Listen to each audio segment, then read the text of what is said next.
Yulduzsiz tundagi vahshiylik. Mana, Nargiza va Muhiddinning to'ylari bo'lganiga 1 yil bo'lib, o'g'illi bo'lishdi. O'g'liga Humoyun deb ism qo'ydilar. Ular bir-birlarini sevib, sevilib, o'ldim-kuydim-u, oh-vohlar bilan turmush qurishgandi. Sevishganlar o'rtasidagi katta dushman bu rashk. Ha, rashk bular o'rtasida ham o'z kuchini ko'rsatardi. To'yi bo'lganidan so'ng ham yangi kelin kuyovlar it mushuk bo'lib janjallashardi.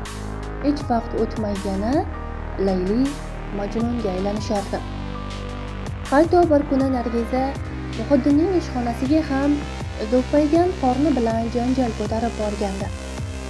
Shunda boshlig'i avval oilangni tartibga sol, keyin ish degan Muhiddinni ishdan bo'shatib yubordi. Nima emish? Ishda ko'p qolib ketyapsiz. Birortasi bordirki ko'p qolyapsiz emish. Mana, o'g'li bo'lib bosilib qolar deb kattalar insofga chaqirishdi. Ammo janjallari ko'paydiki, ammo kamaymadi. Va nihoyat Nargiza qo'rqqan narsa sodir bo'ldi. Muhiddin xiyonat qildi. Bo'rining og'zi yesa ham, yemasa ham baribir qolganda, yurmay shuncha haqorat eshitgandan yurib eshitganim ma'qul deb javob berdi Nargizaga. Bo'ldi janjal, bo'ldi to'polon. Hatto chaqaloqni ham tashlab o'sha ayolning uyigacha borib, to'polon qilib kelishgacha bordi. Oxiri bo'lmadi. Kattalar ajrashinglar deb aytishdi. Ammo o'rtada bola bor. Muhiddin o'g'lini o'zi bilan olib qolmoqchi bo'ldi. Lekin Nargiza rozilik bermadi. Aytishicha qachondir yalinib borarkan. O'g'limni borgani, ko'ragani borasan-ku hali. Oyog'imga yotib yalinmasang, otimni boshqa qo'yaman deb baqirdi. Ha, u o'g'lini ko'rsatmadi. Ammo o'zi ham o'g'lining yuziga ham qaramadi. Xayolida faqat xiyonatkor eridan qanday qilib qasos olish edi xolos. Goh ishxonasiga borib janjal qilib qaytar. Goh kim bilan gaplashdi deb eshitgan bo'lsa, o'sha qizning mahallasiga borib janjal ko'tarib kelardi. Ammo bir kun. Ha, o'sha kun osmonda yulduzlar ham yo'q edi. Hatto oy ham yuzini ko'rsatmadi. Balki yulduzlar shu tun yer yuzida bo'lajak vahshiylikni sezgandir. Ko'rib, hech narsa qila olmay yig'lashini payqagandir balki. Ha, shu tun yer yuzida vahshiylik sodir bo'ldi.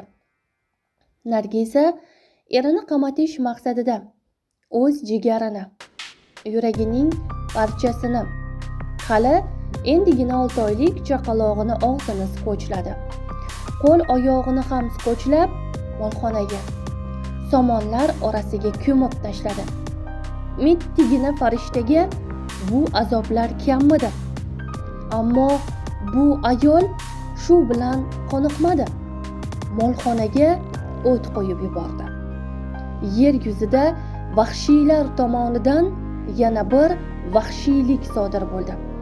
Molxona lovillab yondi. Bu azoblarga chidolmagan go'dak hatto baqirib yig'la olmadi ham. Faqatgina farishtalar. Chida. Yana ozroq chida jajjiginam, seni jannatlarga olib ketaman. Hammasini unutasan jajjiginam. Yana ozroq chidagin, hozir seni uzoq-uzoqlarga olib ketaman. Bu dunyoning vahshiyliklariga ming la'nat deya ko'z yosh to'kardi. Xaloyiq olovni o'chirishga kirishdi. Ammo endi kech edi. Farishtalar bitta go'dakni osmonlarga, jannatlarga quchgancha olib ketgandi. Tong otdi. Nargiza ko'zida bir tomchi yosh ham yo'q. Hamon o'ch olishni o'ylardi. Militsiya xodimlariga erim o'g'limni o'g'irlab ketdi deya arz qilib bordi. Militsiya xodimlari Muhiddinni qamoqqa olishdi. Ammo u nima bo'lganini bilmasdi. Faqat bir so'zni, o'g'lini sog'inganini, uni hamon ko'rmaganini aytardi xolos. Tergov, surishtiruv ishlari boshlanib ketdi. Qo'ni-qo'shnilarning gaplaridan asoslanib, Nargizaning uyida tintuv o'tkazishdi va og'ilxonadan ko'mirdek qorayib qolgan chaqaloqni topishdi. Tekshirib bilishdiki, bu mitti farishta, dunyolarga kelib, ona deb so'zlolmay ketgan jajjigina farishta. O'z onasi qo'lida uvol bo'lgan Humoyunjon edi.